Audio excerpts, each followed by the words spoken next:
fans. In review stream for last week's 3M Open. Gonna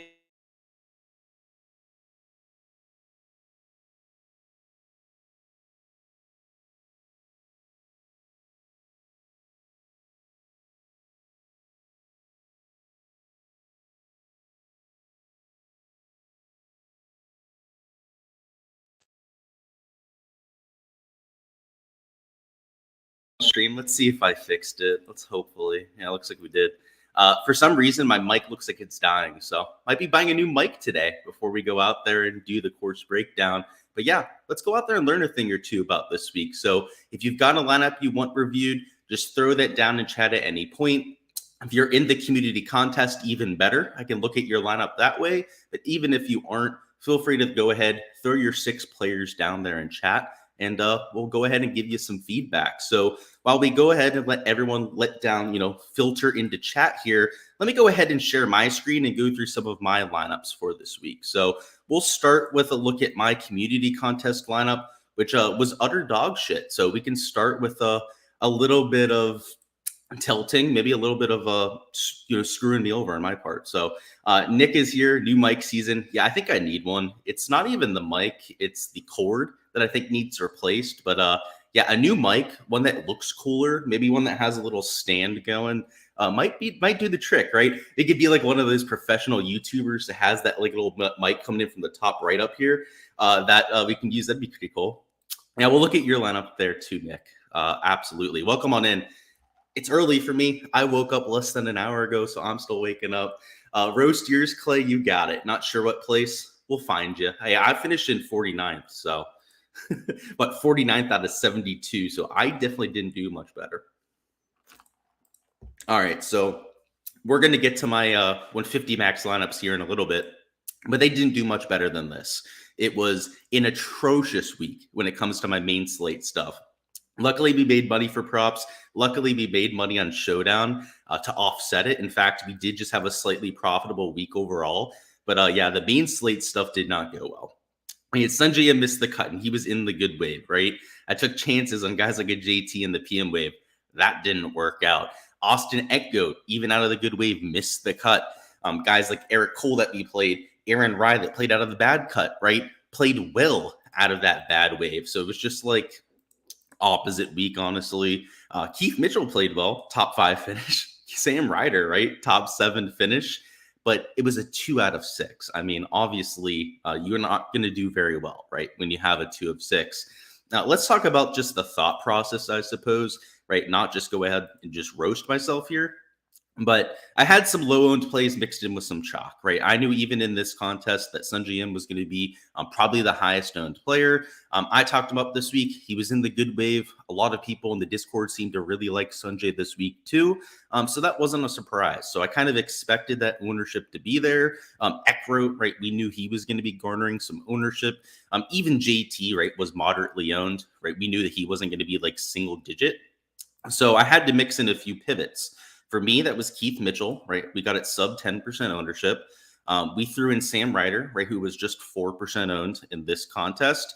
And then Ryan Fox, he was also kind of chalky. So we had 4 pretty chalky pieces here, and then those 2 pivots. If you're in a single entry, that's more than fine, right? That's more than enough pivots, more than enough differentiation, because you have 2 sub 10% owned players. That's really all it takes for a single entry kind of contest. My problem here was not differentiation, right? It wasn't getting leverage to the field. It was having 4 of your guys miss the cut. And when it's your 4 highest owned players, it's usually not going to be a good week for the field. So yeah, 6 of 6 percentages were super low this week overall. So if you were part of the carnage like myself that had literally 0 6 of 6s, I can't even remember the last time that happened. I have had 0 6 of 6s heading into the weekend. If you were one of those people this week, I guess don't feel all that bad about it. It happened to a lot of people this week. So, and show all the lineups. Let's go through a few others. I guess other than that, not much to say about my lineup, right? Maybe a little bit chalkier than I normally like to play, but like JT was lower owned in GBPs. Ryan Fox, I believe, might have been lower owned in some of the GBPs out there.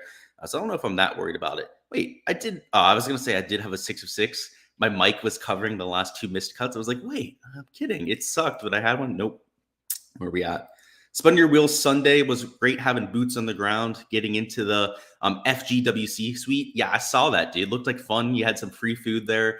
Probably were able to do some networking too. Not a bad gig. Yeah, rough week for you. Felt like it was a rough week for a lot of sharps. Like a lot of people that are normally printing, doing pretty well. Chris, you're normally at the top of the leaderboard, right? Pretty rough week for you. It kind of feels that way for a lot of people. I don't know, that's going to happen, right? There's going to be the weeks where the sharps all kill it, and then the weeks where all the slappies go out there and kill it. Kind of felt like that. So let's look at the GPP winning lineup, which really only had one surprise this week. I mean, the other 5 spots you could have easily seen yourself getting to. The one real surprise, right? Martin Laird, right? 0.5% owned. I mean, that's an outstanding play. He scored 118 points. That was the only real hard piece to get to there. But like SH Kim, 3.3% owned. To Lee Hodges, who I played this week, right? 8.5% owned. You had Keith Mitchell, Hideki, and Finau, right? Relatively chalky pieces up top. So the reason why I like going through this winning lineup is show you that you don't have to be crazy to go out there and win, right? You had what? 3 pivots, we'd say, right? Mitchell, right, I guess was kind of low owned at like 12%, but like you took 2 pieces of chalk, 1 medium to I'd say moderately owned play, right, in a Keith Mitchell. Maybe you throw Hodges in there too, right? You say it's like 2 moderate plays, and then 2 pivots, right? SH Kim, and then the mega pivot there in Martin Laird. That's all it takes. You don't have to go and take 6 pivots across the board, right? Like up top, you want to eat a piece of Tony Finau or a piece of Hideki Matsuyama chalk, right? Clearly that worked out this week. So it's not always going to work out this way, but I'll point out, right, Hideki finished T30, and this took down a GPP. SH Kim finished T27, right, and took down a GPP. It was much more about the Martin Laird than I think what people realize. So like he was truly the outlier. Like I couldn't have seen myself getting on Martin Laird. The only comp that I heard somebody say this week that could have gone me onto him was the TPC Summerlin comp, where people were talking about the Shriners potentially being something you'd use for some crossover. I personally didn't see that comp, like visually from the playability standpoint, any of that, right? It didn't really make sense to me. So I didn't play that comp, but if you happen to, maybe you played Martin Laird this week. That's the only way I could have seen getting onto him, other than just like randomly mixing in guys in the 6K range. So tip of the cap to the Spear guy. He played at least 20 lineups. Not sure if he was, let's see, actually, he had 62 down here. So he probably was a 150 maxer this week. So kind of cool to see a 150 maxer take it down.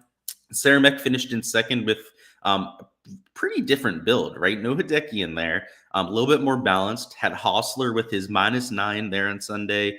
You had Higo, who shot pretty good across the board. Actually got the under 70 bonus, which is not very common this week. You had a few guys in this lineup do it, right? Like Mitchell got it done. Aaron Rye, very consistent guy, got it done too.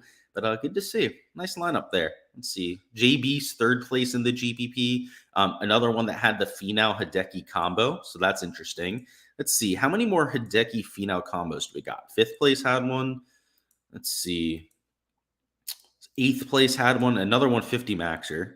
It's kind of interesting that the 150 maxers are the ones with that combo, right? Another one, Hideki Finau. The reason why I want to look at this is that's very aggressive, right? That's 2 10K plus options. It seems like the real aggressive build, right? Studs and duds this kind of week. You probably had a higher hit rate than some of the other lineups, because most people build balance, right? Most people won't take 2 10K guys in the same lineup. They don't love playing 6K players. So to see so many of these Hideki Finau lineups at the top, like it's at least like a third, probably closer to a half of the lineups right there in the top 20 that built that way. That is, they probably only had like 5% of lineups that built 2 10K options. And that started with these 2 specific players. It was probably only like 1% of lineups. Actually, probably like 2-3% of lineups, right? That probably started this way. And like half of the top 20 used these 2 players, right? And Hideki finished T30. Right? That's the reason why this is crazy to me, is it's not what Hideki got you in terms of points. It's what it made you buy. That's the crazy thing, right? Normally, when we're taking values, it's like, oh, it's what it buys you up top. It's what it forced you to spend down low on some of these really good 6K players that snapped, that got these guys to the top. That's interesting. That's something we haven't seen, to be quite frank with you. Let's look at a few other lineups down in chat, see what's going on.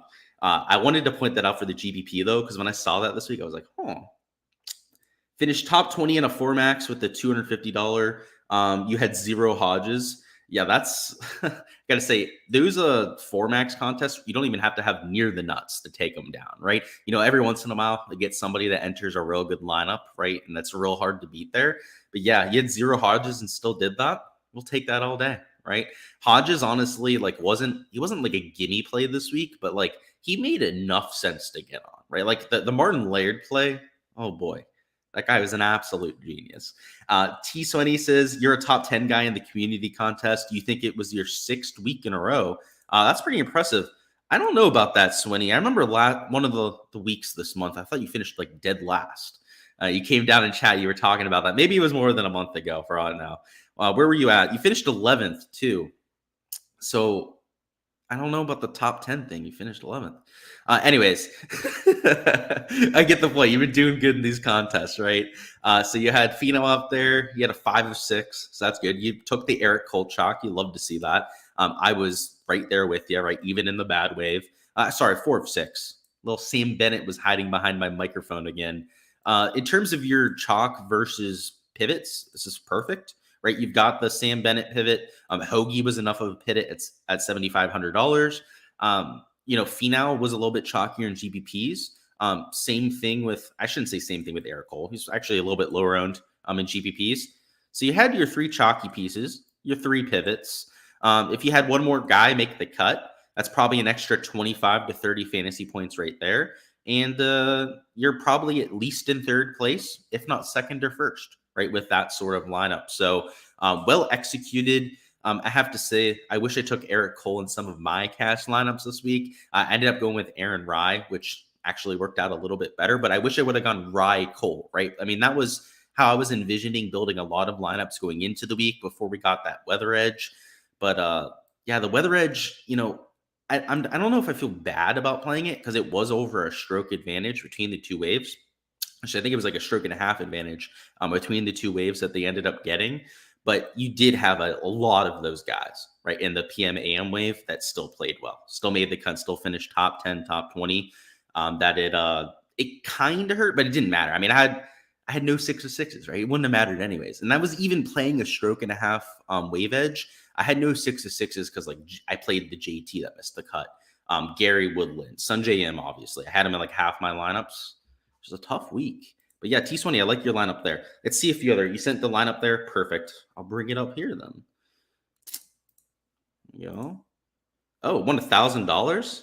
See, that's the thing. When you have this $250 entries, you never really realize what the winnings are going to look like. Yeah, let's bring yours up. That's sweet. Where you at? All right, so here's Nick's lineup. So this was a 4max, which there aren't very many 4max contests out there. So that's kind of cool.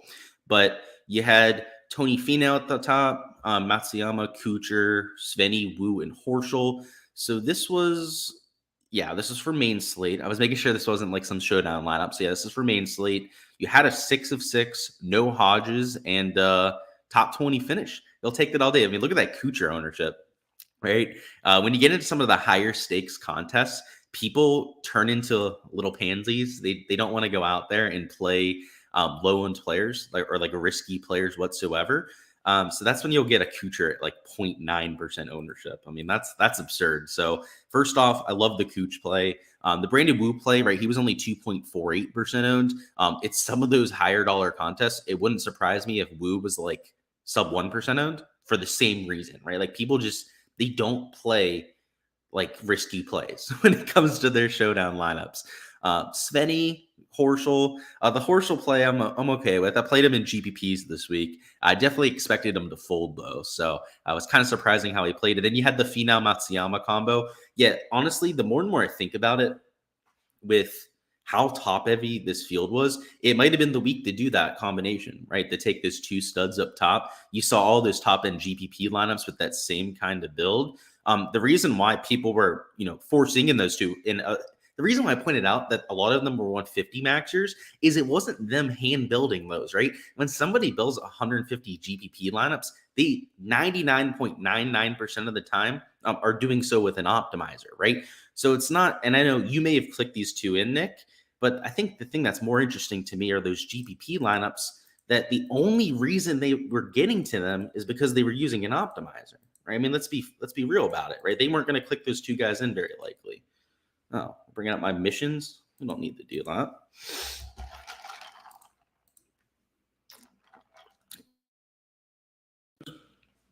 Yeah, that's what happens, man. Like, people were probably going to play Eric Cole and Aaron Rye, right? Because of how well they modeled, so on and so forth. And just like me, right? They see that weather edge. They see a stroke and a half difference, which came to fruition, by the way, right? It's not even like they were wrong about it, and they sucked. So, guy who won the $200 single entry you played also took down the main GBP with the same lineup. Yeah, that's rare. That is rare as hell. And I got to say, right, if you're entering a single entry lineup, right, you should almost always have that same combination in a GPP just in case that happens, right? Because it's so rare. I mean, every single time that I enter a single entry, I always make sure to have that same combination in a GPP, just so I don't get screwed out like that. So yeah, you're not going to beat that guy, right, in a single entry if he's got the absolute nuts. That is impressive to say the least. Let's look at some ownership stuff. Then we're going to hop on out of here. Where are we at? Like 18 minutes right now? Yeah, another 12 minutes. We'll hop on out of here and get ourselves to that course breakdown. I've already got all the graphics done for that already, all the course research done for Sedgefield. So, yeah, that course breakdown will probably be up by like 11 a.m. Eastern time. So up maybe a little bit sooner than usual. But yeah, excited for the Wyndham. It's the last event of the year, and a lot of people sleep on this kind of week. I feel like fatigue kind of sets in for most people. We've only got like 3 or 4 weeks left until the off season. So I'm on all cylinders fire, and I'm trying to get as much golf in as we can before we're going to be talking a lot of football here on the channel. If you guys aren't familiar, I do a lot of football analysis. My content for football this year is going to look a little different. It's going to be more live stream based. It's going to be much closer to lock than what it was last year. So last year I was doing content like Monday, Wednesdays, kind of going through like my top plays at every position. I'm not going to have time for that this year, right? We're much more of a golf channel at this point. Still going to do football content for my Patreons. Still going to do live streams closer to lock, but it's going to be more like strategy based this year, right? Rather than like picks and whatnot, we're going to be taking in a lot of the other content around the industry. And it's either going to be a Friday night or a Saturday night live stream that we do, where it's probably going to be like 3-4 hours. It'll be a long research-based live stream where essentially we take down the main slate contest for that week, try and figure out the best advantages, best stacks to get to, injury situations and how we should expect to handle them there on Sunday as we get the news. That'll be what we do week to week. So still going to do football this year, but it's going to be a little bit more of a golf-based channel, right? Like most of our content's still going to be golf, but like we'll have those live streams every week where we'll go really deep into that kind of stuff. Doing any FedEx Cup best ball, not planning on it. Maybe I'll take a few looks at it. Honestly, at this point of the year, most of my stuff outside of just like regular DFS and props is focused on football because I'm gearing up for the season. I have to get projections together to get ready for week 1 and so on and so forth. So yeah, I don't have the most time, or else I think I would, Swenny, because there's probably an advantage out there, right? I mean, there's going to be people drafting guys that aren't even going to make it into the top 70. Then you got to think like the guys in the top 30 are such a premium. So who are some of the guys that are low on ADP that are almost like shoo-ins for the top 30? I mean, you got to think that there's a few players out there that probably fit that description that have a few lucky wins this year. Maybe worth taking a look at in terms of an edge. All right, so in terms of our ownership projections here, there were quite a few surprises, I would say. Ownership, maybe not as accurate this week as what I'm usually looking for when we look at our R-squared value. And a lot of that came up top. So Miliano Grillo, for example, I projected 5% too high. Guys like Hideki Matsuyama, I projected like 4% too low. So just kind of across the board, nothing was atrocious. Like everything was, I mean, I guess except for Grillo, that was nearly 6% off. Everything was like within reason, I would say. but not as accurate as I would hope, right? So over here on the right is the actual ownership projection. This is for the $5 GBP. And then over there on the left side, these are my ownership projections, right? What I was expecting. If I would have known that Sanjay Hideki were getting all that attention, I wouldn't have talked myself off of them. So it's not like it changed my thought process. But yeah, the AM guys, right? The guys going off early got some steam, right? Tony Finau, not so much, but Sanjay Hideki, right? They got a solid amount of steam being in the AM wave. Sepp Straka, I told you guys, might get some steam because he was also in the AM wave. I mean, look at that, right? What was he solid 3% higher round than even I was projecting for. So once again, want to point this out for like the 10th straight time we've had this happen. When there's a weather edge, there is tangible differences in ownership that you see, not like 0.5, 1% differences across the board, 3 to 5% differences on ownership. I talked about my ownership maybe not being up to snuff this week. It wasn't necessarily my fault. It was this weather edge, right? And we talked about it on the live stream on Wednesday that my ownership projections are likely going to be a little bit off because of how many people last second are going to start to adjust their strategy for this week. Every time that happens, just know that ownership is going to be a little bit wonky in that if you're going after that 1.5 stroke advantage like I did this week, right, you have to consider the ownership inflation, right? The guys, are going to get more attention now, right? So are they worth that extra attention per stroke and a half, right? And the answer to that is normally yes, right? Stroke and a half difference is quite a bit when it comes to this kind of game, especially when it comes to having guys make the cut further down the board. Like with studs, maybe you don't worry about it as much, but like a 6-7K golfer for sure. It's just something worth noting, right? I like pointing it out when this happens. Let's look at some of the PM guys. I mean, like Woodland, right, was much lower owned. Aberg, a little bit lower owned than we expected, right? Griot, he was a PM wave golfer. I think that's why I was 6% off on his ownership, right? People just couldn't play him when you had all these AM guys around him, right? Like a Sepp, a Hideki, a Sanjay M. That it makes a huge difference. And I don't think enough people realize that when they're playing a weather edge, right? Like you're getting the better weather, the nuts conditions. Yes. But you're also taking higher ownership. Like there's a penalty for doing so. It's like you're getting a $500 to $1,000 price increase on every single player that you're taking in that wave. Does the trend continue into the 8K range? Not really, right? I mean, Sahith Theegala was actually higher owned than we expected, so that doesn't really fit that trend. Let's see. Any other higher owned PM guys? Like Cameron Davis was actually lower owned than we expected, and he was AM wave. So like, I don't know. Up here in the 10K range, it definitely fit that trend, but not. There you go. Let's see. Any questions down in chat? No. All right. Looks like we're going to go ahead and end the stream here, guys. That's all we've got for the weekend review stream. That's really all I wanted to go through there. In general, right, pretty poor week from my end in terms of results, but that's just going to happen from time to time. I think what's more frustrating for me is when I have a good player pool, I have lineups in contention, and then I end up making like $150 on the week, right? Like hardly getting anything out of it. Like if I'm going to go out there and only make $300, $400 back like I did this week, which was still over half my entry fees. So don't get me wrong, it wasn't a complete train wreck. I'd rather do so with 0-6 of 6s, with like literally nothing in contention as the week goes on, right? So like it was a train wreck, but it was a good train wreck, I guess. Hopefully this week at the Wyndham can be a little bit more profitable, not have to rely on props and showdown to bail us out. But we've got ourselves a course that we've seen for quite some time, one that I have a pretty good read on, and hopefully one that we can exploit from the GPP perspective. So keep an eye out for the content. Course breakdown should be up by, I'd say, like 11 a.m. Eastern time. Then, of course, all the core plays, value plays throughout the week. Appreciate you guys. I'll catch you guys later, and let's get this money this week.